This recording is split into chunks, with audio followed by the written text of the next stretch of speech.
మీలా మాట్లాడిన వాళ్ళ మీద కూడా కేసులు పెడతా ఉంది కదా మరి ఏం చెప్తారు అప్పుడు ఈ కేసులకు సంబంధించి ఈ కేసుల మీద పెట్టి భయభ్రాంతులకు గురి చేయాలనే ఆలోచన కూడా ఏం చెప్తారు? కేసులు ఎందుకు పెడుతుందంటే డబ్బు ఉంది ఆమె కాడ.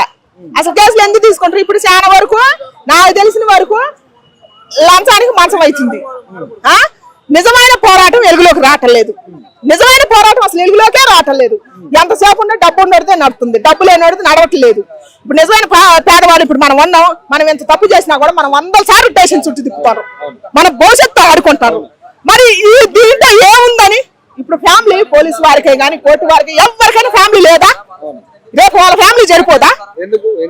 సరిపోతా పోదా? ఇప్పుడు వాళ్ళకి పిల్లలు ఉంటారు, వాళ్ళకి భార్య ఉంటుంది, వాళ్ళకి పిల్లలు ఉంటారు, వాళ్ళు కూడా ఇంత పేరుకేసుకొని తిరుగుతామని అంటారు.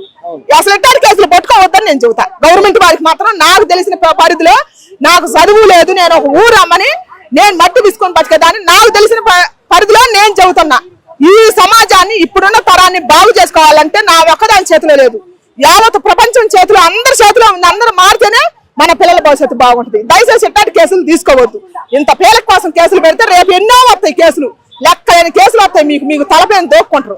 అందుకని దయచేసి సమాజాన్ని కాపాడాలని చెప్పి కోర్టు వారిని కానీ పోలీసు వారిని కానీ నేను 2 చేతులు ఇచ్చి నమస్కరించి కోరుకుంటున్నాను.